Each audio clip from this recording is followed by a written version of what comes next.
Massive snow-packed peaks, fascinating forms emerging from the desert floor. Lakes filled with legendary tales appear as jewels sparkling below. This is New Mexico by air.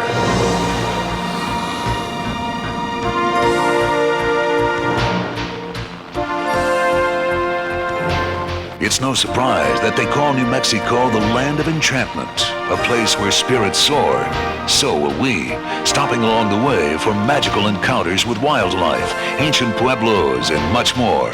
New Mexico by air. It's a flight to remember.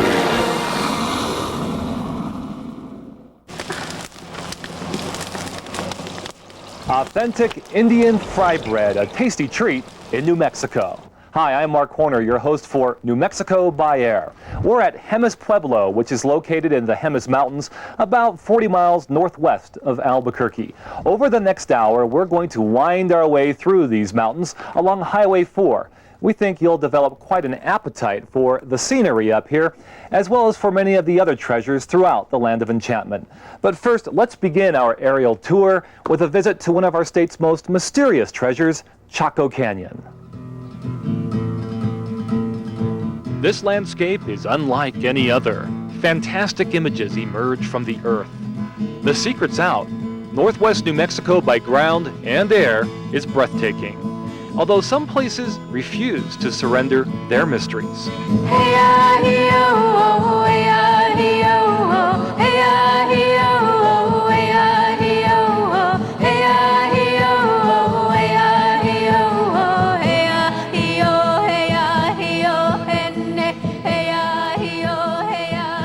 Magnificent pueblos lend us clues about an ancient civilization. This is Chaco Canyon. Pueblo Bonito once stood 5 stories high, containing 800 rooms, including underground ceremonial chambers called kivas. The meticulous stonework is nothing short of remarkable. The Anasazi people thrived in Chaco Canyon, but in the 14th century they vanished, leaving the massive buildings silent. Some say the spirits of the ancient ones still remain. So I just kind of walk through silently and speak with good words. That's where I feel like I make my connection with the spirits. Ramona Begay Martinez wears a park ranger uniform and long braided hair.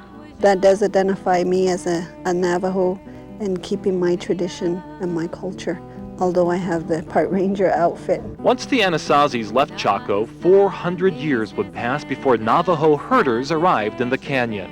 How this place connects with my family, and it goes into my grandfather, my grandmother on my maternal side, and that they've all once occupied this canyon. I feel that probably anyone can have a connection. That includes people who come from life in the fast lane. But when they come out here, they find this place to be very calm, very peaceful, don't even have to worry about what time it is. You know where the sun is at, you know where the sun is going, which direction it's going. So things are just so clear and calm, and that's probably one of the reasons why people, when they come out here, they feel like they've been to a special place. A lot of the people, they come out and they really don't spill their guts, but they just kind of let us know what kind of feeling they had and that they love this place. The canyon is willing to reveal a sense of pride. And so I always say that I could be poor, but I'm rich in my heritage. How simply amazing that a place such as Chaco Canyon still exists. Walls of time to be touched and explored. And because so many people recognize it for the treasure that it is, others will find fascination here long after we are gone.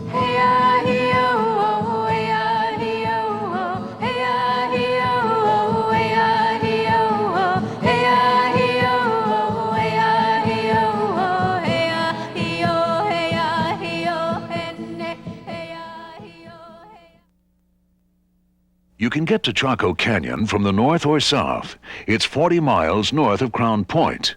Or you can take Highway 44, go 3 miles east of Nageezi, and look for the sign to Chaco near the Thriftway gas station. You'll turn south. No matter which route you take, be prepared for miles of unpaved roads.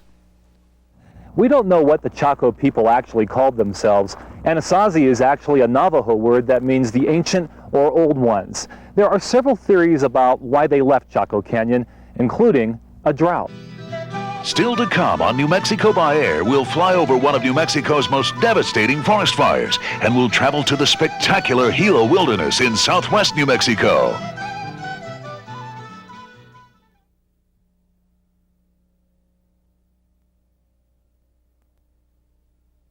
We're just a few miles north of Jemez Pueblo now at the Gilman Tunnels, created back in 1923 when workers carefully blasted and drilled their way through this solid granite. The nearby canyon is just big enough for the Guadalupe River to squeeze through, but the tunnels allow the Santa Fe Northwestern Railroad to make its way through and on up towards nearby Fenton Lake, and that allowed the White Pine Timber Company to harvest lots of trees. Contrary to its hot and arid reputation, New Mexico does have a lot of lush forest land, and where there is forest, you'll eventually find fire. This fire near Taos proved to be New Mexico's worst forest fire in 1996.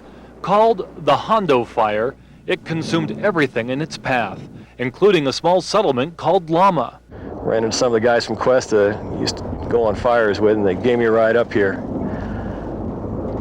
Night fire is a real strange thing. It's all black and black sticks, and everything's gray and black and white with a spot of fire here and a spot of fire there. And through this surrealistic landscape, we turned to the driveway, and there's still fire in the corner of the house and in the studio, and fires up on the mountain and smoke blanketing everything. Far to the south of the Hondo Fire, you'll find the Bosque del Apache Wildlife Refuge near Socorro. Each winter, thousands of sandhill cranes, snow geese, and other birds migrate to this safe haven. If you're lucky, you might even spot an endangered whooping crane. But in 1996, nothing could protect the refuge from a man-caused fire. Thousands of acres of priceless habitat were suddenly scorched out of existence.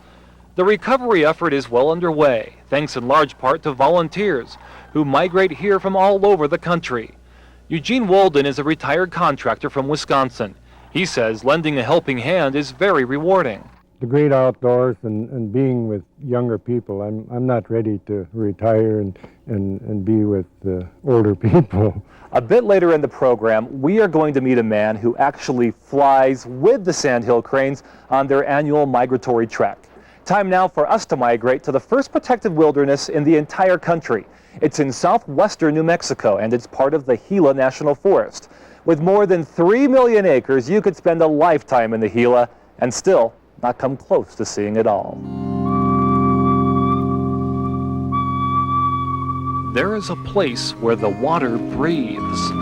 Each mist exhaled tells a different story. Creatures appear in the morning light. One senses a rhythm to this ceremony of life recharged.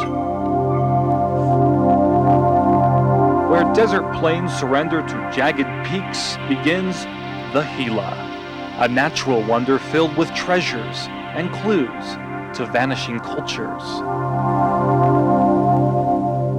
Where water once carved out caves, ancient pueblos still exist. One of the jewels of the Gila. It's the setting and the historic fabric, the fact that there are walls still standing from the 13th century. The Gila cliff dwellings still stand because of excellent craftsmanship. The Magayon people were hunters and farmers. Just look inside this corn bin and you'll discover corn cobs that are 700 years old. The Gila cliff dwellings still offer solitude. Find a soothing sense of calm throughout the Gila. Go beneath the massive sycamores, then venture up Whitewater Canyon, and you'll find a narrow walkway clinging to walls of rock. Follow the rushing stream directly below. More than 100 years ago, miners built a pipeline along the canyon wall.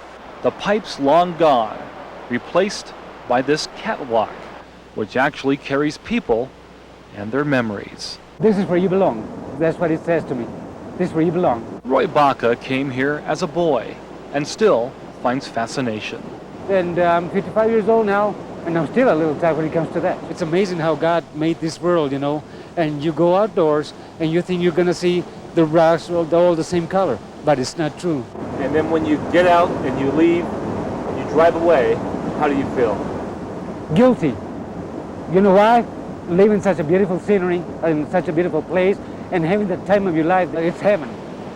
What else can I tell you? The waters of the Gila haven't always told such pleasant stories. Every different wave of Silver City's history leaves a mark in some way. Without question, Silver City is a mining town.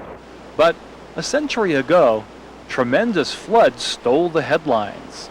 Enormous trees serving as battering rams, giant boulders tumbling down, a 12-foot wall of water that hit the town in the middle of the night. That was 1895. Things got even worse in 1902. And it's a moment that anyone who saw it would never forget. Floodwaters converged on Main Street, then dug down nearly 60 feet into the earth. A newly formed gulch widened, ripping away the front sections of downtown businesses. They looked like dollhouses. A grand piano on the second floor of the newspaper building captured everyone's attention. And people watched as the piano inched forward and forward as the floor began to collapse and fell into the sand and mud in the bottom of this flooded out, newly formed gulch. And then they watched the eddies of water forming and picking up this enormous 1,000-pound piano and swooping it down in the flood. Old Main Street is gone. The gulch remains and actually helps prevent flooding today. Still, who can blame Silver City for playing it safe? After all, the waters of the Gila make lasting impressions. Most of the Gila National Forest is located just north of Silver City. Take U.S. Highway 180 to get to the catwalk located on the western edge of the Gila, just outside of Glenwood.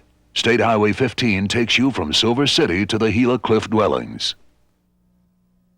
In 1924, the U.S. government set aside the Gila Wilderness as a protected area, making it not only the first protected wilderness in the country, but the entire world. Coming up, stories that really take to the air. Meet a guy who flies with the cranes on their annual migration.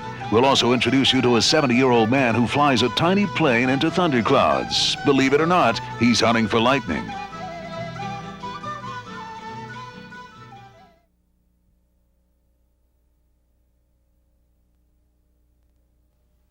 Spectacular views are everywhere in the Jemez Mountains. We're at Los Ojos Restaurant and Saloon in Jemez Springs, a town of about 1,000 people.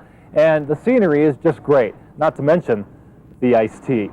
Speaking of wonderful vistas, some people know how to find them all right. In fact, they give New Mexico by air a whole new meaning.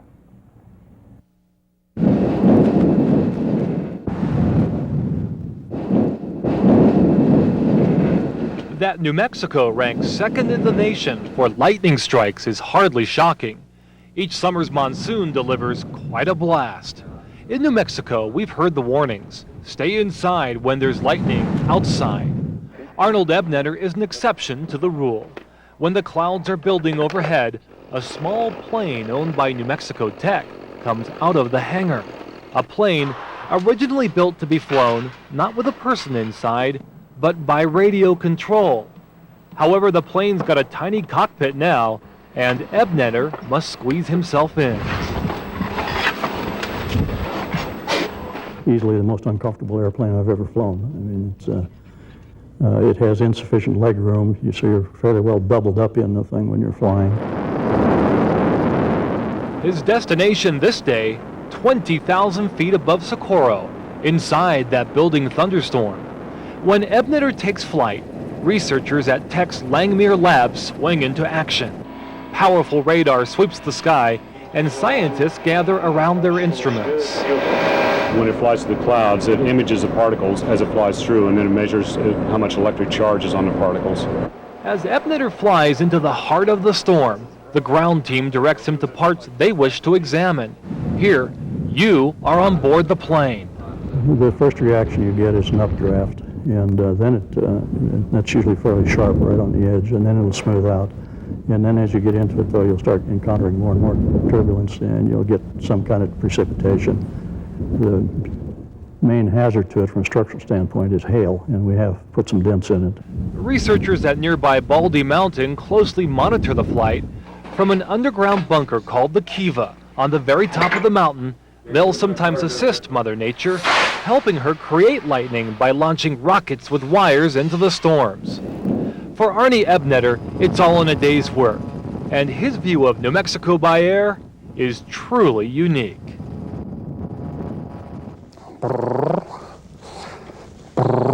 Kent Clegg has developed quite a following. My wife and I hatched and raised these cranes from chicks. So the first thing they saw when they came out of the egg was ourselves. The cranes immediately bonded with the Idaho rancher. Using his ultralight, he taught them how to fly. The grand experiment took flight 11 days earlier. Clegg began to lead the birds on an 800-mile migration from Idaho to New Mexico. You can't help but get attached to them, especially after making like an 800-mile migration. We spend every night with them and then fly with them all day. At the end of the day, the birds rest, the plane refuels. Along the way, one crane drops out because of a breathing problem. 3 fall prey to the enemy, the golden eagle, but 7 of them make it to New Mexico's Bosque del Apache Wildlife Refuge. Yeah, we've come a long way. Kent Clegg says if his unique foster parenting experiment works with sandhill cranes, then who knows? Maybe it'll work with the endangered whooping crane. There's much more to come on our journey by air, including the majesty and intrigue of Las Vegas, New Mexico, rich in history and filled with fascinating architecture, when New Mexico by air continues.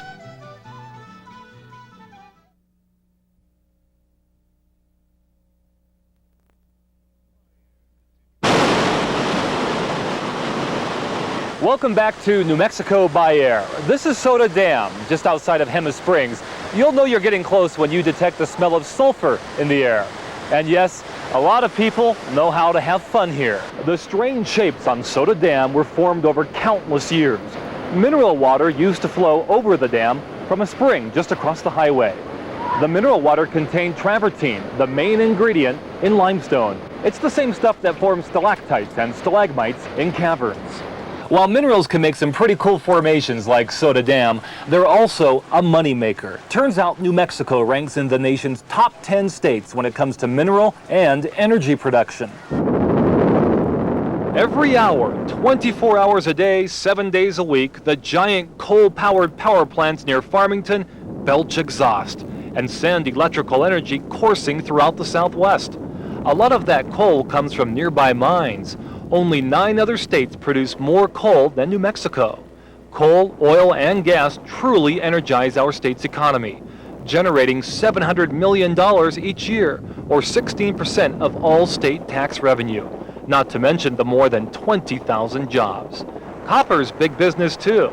Because of huge mines like this one near Silver City, New Mexico ranks 3rd in the nation in copper production. Now let's travel to one of the best kept secrets in the entire Southwest. It is where the Rockies meet the plains. Translated to English, it means the meadows. And it was settled long before that other city in Nevada. Follow the southern reaches of the Rocky Mountains just below an inviting forest and you'll discover Las Vegas. A late April storm transforms the town from this to this overnight. Las Vegas has more than 900 buildings listed on the National Register of Historic Places. That's more than any other city in New Mexico. A kaleidoscope of architecture, including porthole windows. Don't be fooled by the Victorian buildings. Early Las Vegans weren't exactly teetotalers. They were tough. Colonel Teddy Roosevelt knew that when he went looking for his Rough Riders. And of course, the vaqueros and cowboys of the West already knew how to shoot, and they already knew how to ride, but the largest contingent came from what was then New Mexican territory. In 1898, they charged up San Juan Hill. The diary was a wonderful discovery. I've transcribed the whole thing. It was wonderful. Reveille early today, had a good hearty breakfast, ate all I could as I didn't anticipate getting another meal for some time. Had to cross a creek hip deep. How the bullets did zip zip as we charged. A lot of people who grew up in Las Vegas remember still when the reunions were held here. It was a very big deal to have these old fellows come back here until they agreed to come back to Las Vegas till the last man died. The Iron Horse arrived here in the 1870s, and Las Vegas had the railroad before Santa Fe and Albuquerque. Tracks still stretch before the town's historic train station. You'll find a storybook setting just outside of town, home to the United World College and students from more than 70 countries.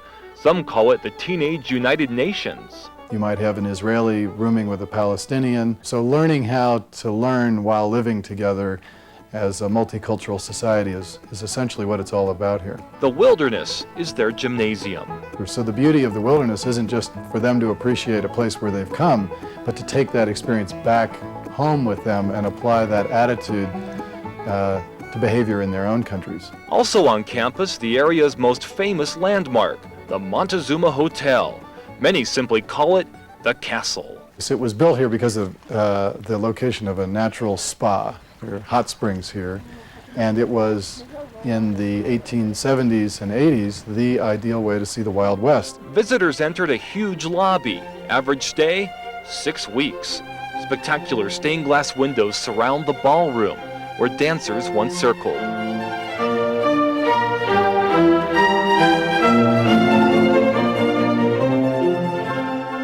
As the railroad found new cities, the tourists went with it.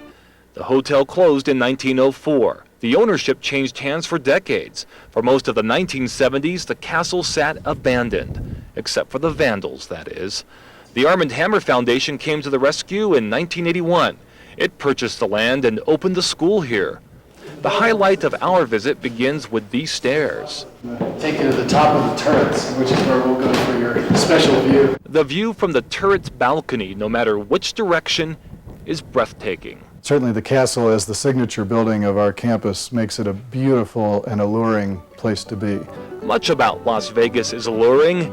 Time may fade, but Las Vegans will always share a strong connection with their past. We have a nice little secret here.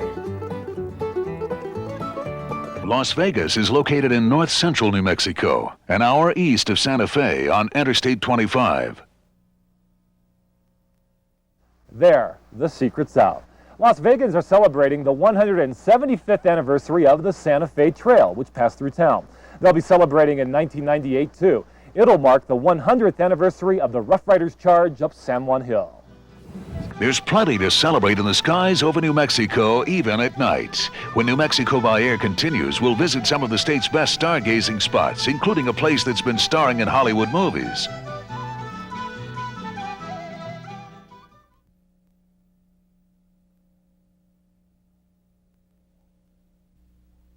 A battleship might be the last thing you expect to find in the mountains, but there's one up here, all right. Battleship Rock is one of the most well-known landmarks in the Jemez.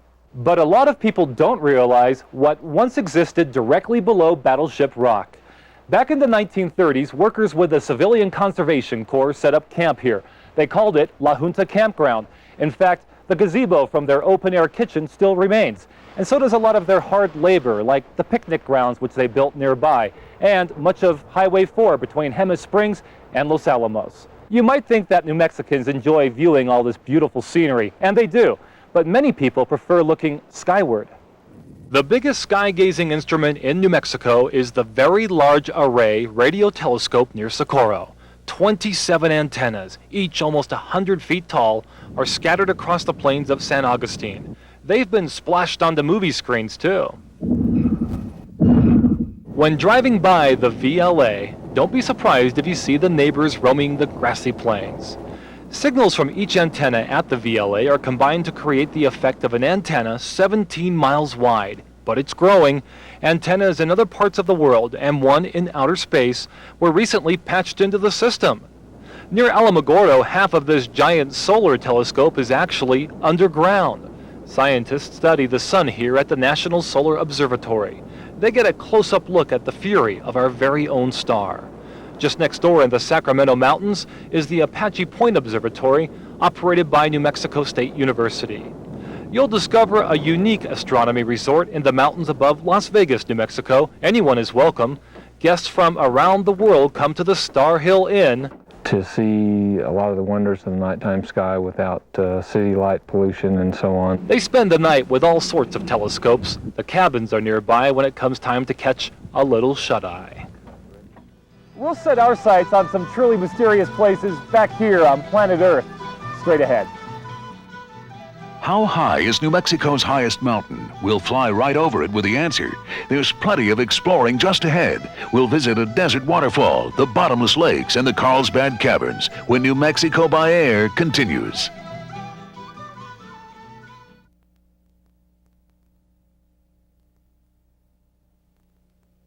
The Jemez Mountains include a 57,000-acre national recreation area visited by 1 million people each summer. Many of them come here to Jemez Falls. Your first encounter with a river like this one is memorable. Of course, the river wouldn't be here if there weren't any mountains, and New Mexico certainly has its mountains. This is New Mexico's highest point. Wheeler Peak stretches skyward more than 13,000 feet above sea level. Bighorn sheep race atop this jewel and into thin air. The winter snowpack is destined to feed rivers far below. Thirsty lakes like Eagle Nest will quench their thirst too. Water is the lifeline of New Mexico, delivered by storied rivers like the Pecos, the Mimbres, and the Rio Grande.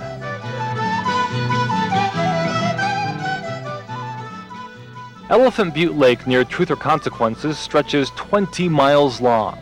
Farmers downstream keep a watchful eye on the lake. They know that the more snow in the mountains, the more runoff. The more water stored here, the more likely the farmer is to fill his irrigation ditches. New Mexico's waterways don't simply deliver water. They provide mystery, legend, and surprise. That's certainly the case in southeastern New Mexico. A sense of discovery takes flight in southeastern New Mexico. Don't be fooled by so much that looks the same. A close inspection is bound to yield surprise, like the shades of green stretching down a canyon wall. A waterfall in the middle of a desert. They call this place Sitting Bull Falls, fed by a spring 150 feet directly above us. The atmosphere whets your appetite for those precious moments alone with your thoughts. Closely study the profile in the rocks, and the human face seems to come to life, amused by the spectacle.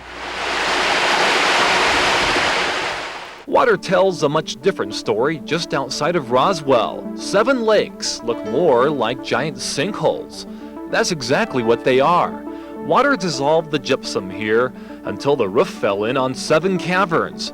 They filled with water, and they keep growing. Huge rocks rest precariously just above the shore. This stretch of Lee Lake suddenly appeared one night 20 years ago. Apparently it caused quite a wave, the seismic pressure. From what they've told me, I guess it broke out the windows at Lee Lake, the big glass plate windows up front, and it forced Dimmitt Lake to go over its boundaries. Perhaps something took a huge bite out of the shoreline, if you believe the legend of the Lee Lake Monster. People supposedly have gone down diving and stuff and seen big fish or a monster. You're more likely to find much smaller creatures like the rare Pecos pupfish. They're well protected these days. The bottomless lakes form New Mexico's first state park, named by the cowboys who watered their cattle here long ago. They would tie their ropes together, their lariats, and sink them down, hoping to find the bottom, and they never located one. So they just decided that the area was bottomless, christened it, the name stuck. Today we know the lakes do have a bottom, about 90 feet down. But that hasn't dampened another legend. Some say the bottomless lakes connect with an underground world nearly 100 miles away. Mysterious things certainly grow here, all made with 2 ingredients, rock and water, stirred together by millions of years. A recipe for the Carlsbad Caverns. And thanks to electricity and a fancy path, we can see it. Many simply take the elevator down hundreds of feet into the earth. you'll find other signs of civilization down there too. You were worried about the lights going out. Well, you think you'd like to be one of those early visitors? You have to use your imagination, take away the trail and the handrails, take away the government employees. Not far from Carlsbad Caverns, another cave, almost as primitive as can be. Just you, your flashlight, and the dark. Now, ordinarily, we humans spend a great deal of time in the dark zone of caves, so it's kind of an alien place for us. That's Doug Thompson, our guide. It's good to be awe-inspired, I think. It's good to come underground and find something that is so unexpected and so spectacular that it kind of jolts us. The most important thing is to remember to put your weight on the rope. We spent 5 inspiring hours bumping and smiling our way through Slaughter Canyon Cave. We loved every minute of it. We find so many things in caves, except the words, which truly describe their beauty. There are none. Doug Thompson puts it eloquently when he quotes a famous poet. The earth is rude, silent, incomprehensible at first. Nature is rude and incomprehensible at first. Be not discouraged, keep on. There are divine things well enveloped. I swear to you, there are divine things more beautiful than words can tell. The sight of light just ahead. An adventure's end draws near. We leave knowing more discoveries await our return. Still hidden surprises, yes, more beautiful than words can tell.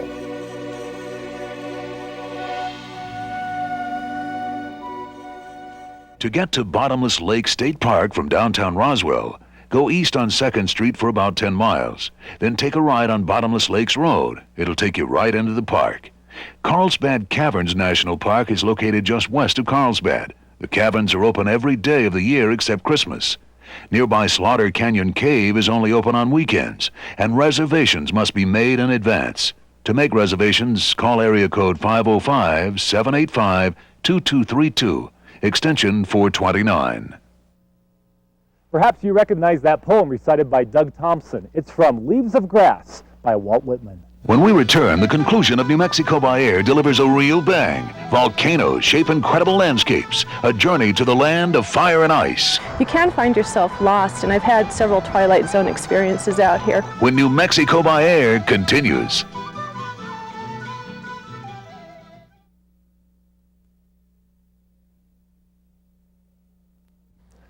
I can't think of a better place to wrap up our show than the Via Grande.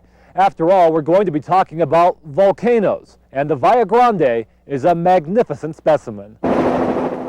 This huge crater stretches 15 miles from one side to the other. The volcano's walls collapsed more than 1 million years ago. An eruption so powerful, it blasted boulders the size of your house skyward.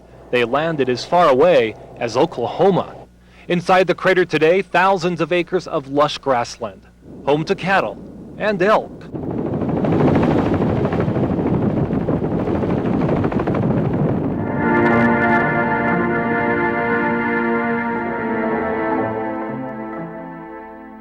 Less than 2,000 years ago, a smoldering river of molten rock appeared near present-day Carrizozo. Valley of Fire State Park is one of New Mexico's most distinctive landmarks. Its jagged lava fields are visible from space. They study volcanoes at New Mexico's Museum of Natural History, where Larry Crumpler certainly appreciates the state's volcanic treasure chest. I think New Mexico is about the best place in the world to be to study volcanoes and to look at volcanoes and see every type of volcano imaginable. About 50 miles west of Albuquerque, another giant volcano. Mount Taylor behaved much like Mount St. Helens. It's surrounded by smaller volcanoes like Cabazon. And those are simply at a more advanced stage of erosion where the complete volcano has been stripped away and even the ground has been lowered to several hundred feet below where the original ground level is. Shiprock is a very similar feature. It turns out to be somewhat older. It's about 40 million years old. Shiprock is a fairly large example. It may be what the inside of, for instance, Mount Taylor or some large volcano like that would look like if you completely stripped the volcano away. It has been nearly 2,000 years since the volcanoes erupted in New Mexico. Is it over? But you have to consider that we've had volcanism off and on for tens of millions of years, so I think it would be premature to say that we're not going to have another eruption in New Mexico.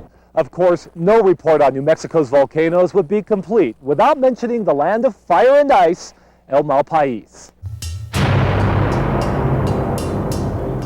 And life is very different out here. Don't be deceived by the stillness of this strange world.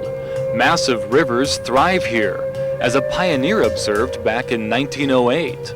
And such strange rivers. They are black as coal and full of strange savage waves and curious curling eddies and enormous bubbles.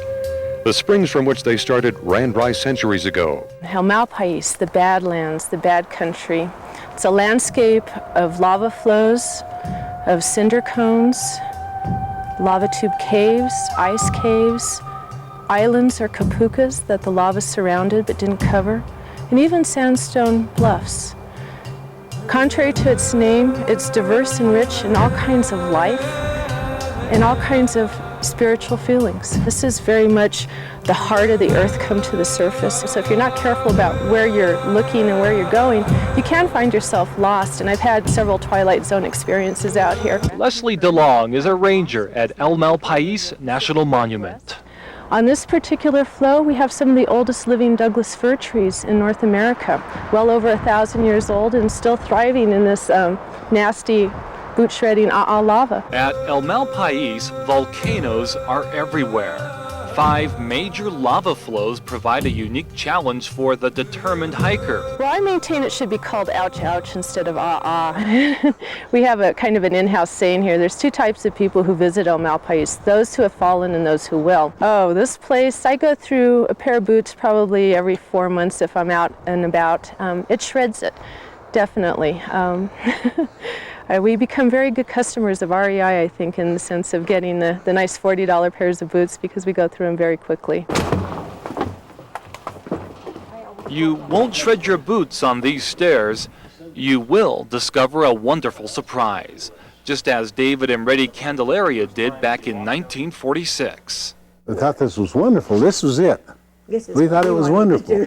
They've lived at El Malpais ever since. Tourists have come to see their ice cave for more than 50 years. But it's still 30 degrees down here in the summertime. I imagine in the summer it's really refreshing, you know. It refreshed Native Americans for countless generations, then homesteaders. They'd come down and get ice, and they'd picnic and then make ice cream outside. They had huge cones nearby, volcanic cinder cones like Bandera Crater. Come here. She's even written poems about it. And your creative juices erupt. The first rush of molten lava, when all began to flee, the fearful chants, the backward looks, the piercing screams at the angry God's decree. The deadly quiet that reigns supreme, the ice caves, mystical and green, then an ironic God left as an apology. Look down from Bandera's heights, from the Sea of Malapai, death was there, and though he buried his dead deep beneath the molten mass, their cries re-echo in the despairing wind. While the Candelarias own more than 3,000 acres at El Malpais, the government owns much more, including La Ventana, a sandstone arch that hugs the sky. It's a very intimate feeling when you're out here, and it's almost surreal. I think another one of Reddy Candelaria's poems suits El Malpais quite well. It begins, "Between worlds am I, caught between earth and sky, revering one, reveling in another."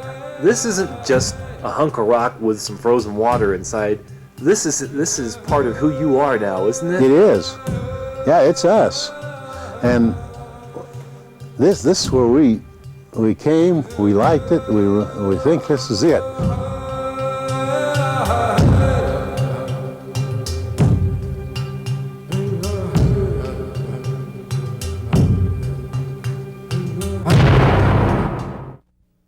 There are 2 ways to enter El Malpais: to get to La Ventana Arch, the sandstone overlook, and several other features. Take Interstate 40 to Grants and turn south on Highway 117. To get to the ice cave and Bandera Crater, take Highway 53 south from I-40. Dave and Reddy Candelaria, thanks so much for sharing your backyard with us. It is truly unique. We met so many fine people along our journey, people we won't soon forget. And we hope you'll agree, New Mexico by air is a flight to remember.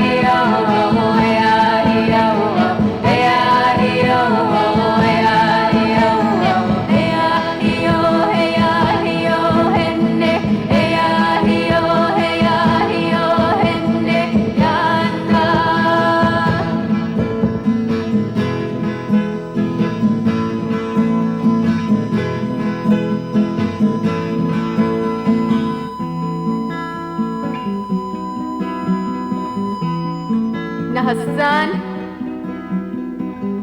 Biyete, Kwaitna,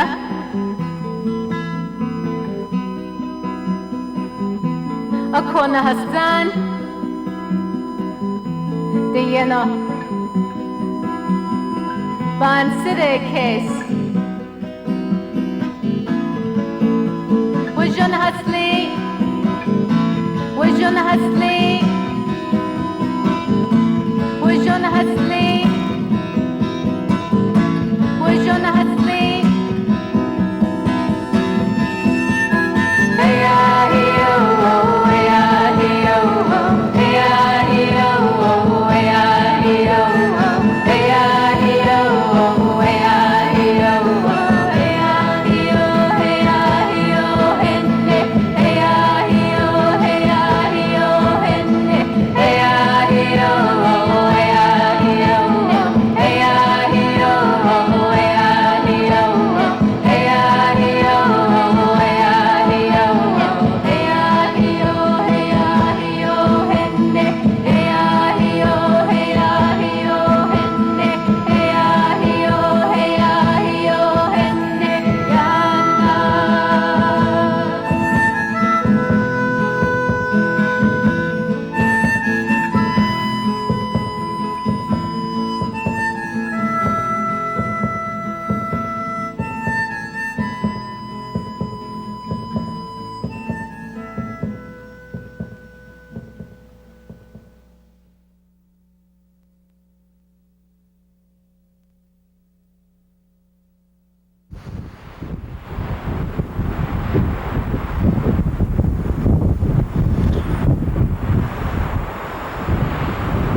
For a VHS copy of New Mexico by Air, send a check or money order for $19.95 to New Mexico by Air, care of KRQE-TV, 13 Broadcast Plaza, Albuquerque, New Mexico, 87104.